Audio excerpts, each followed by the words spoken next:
जैन मित्रांनो आज मी घरी आहे, फ्री आहे. कारण 14 दिवसाच्या आम्हाला ड्युट्या दिल्या होत्या गणपतीच्या, तर ते कालच झाल्यात.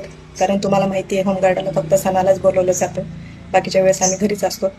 तर यावेळेस असं काही नाही आहे. कारण आम्हाला 2024मध्ये आम्ही होमगार्डची भरती दिली होती. त्यावेळेस आम्ही ट्रेनिंगला गेलो होतो. त्यावेळेस आमची अर्धी ट्रेनिंग अशीच राहिली होती. आता ती पूर्ण करण्यासाठी आम्हाला बोलवलं आहे. आम्ही 10 तारखेला चाललेलो आहेत. तर तिकडे गेल्याच्या नंतर तुम्हाला छान छान व्हिडिओ बघायला भेटतील आणि माझं मनही फ्रेश होईल. आणि तुम्हाला जर आवडले तर लाईक करा आणि एक संदेश देऊन जाते. कारण प्रत्येक वेळेस संदेश दिल्याशिवाय मी जात नाही, हे माहिती आहे तुम्हाला. तर माझ्या व्हिडिओला सगळ्या जणांचे नाही म्हणता येणार. कारण काही जणांचे कमेंट्स येत आहेत की ताई तुम्ही इतक्या तरुण आहात, लग्न काय केलं नाही, किंवा लग्न कधी करणार आहात, किंवा का लग्न केलं नाही, असं प्रश्न विचारतायत. तर माझ्या भावांना एक उत्तर द्यायचं आहे की भावा, आता माझी मुलगी 12वीला आहे, तिचं लग्न करू का माझं लग्न करू? आणि माझं एवढं लक्षात पण नव्हतं लग्न करायचं, तुम्ही आणून देताय आता सगळेजण. कारण 3 मुलांची जबाबदारी माझ्याकडे होती, म्हणून मला दुसरं काही बघता आलं नाही आणि मी कधी विचारही केला नाही. तर मुलांचेच असे कमेंट्स येत आहेत, मुलींचे नाही.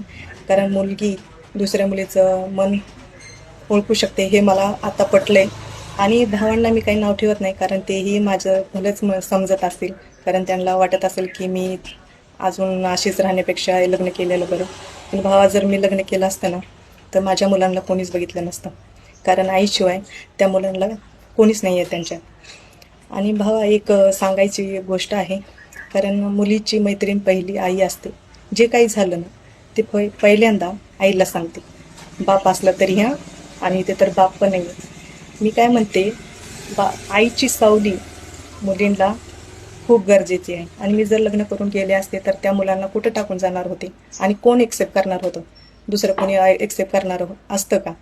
कोणी नाही. फक्त त्यांना एकच व्यक्ती पाहिजे असते, ती म्हणजे बायको. मग तो मला सांभाळला असता का त्या माझ्या मुलांना सांभाळला असता?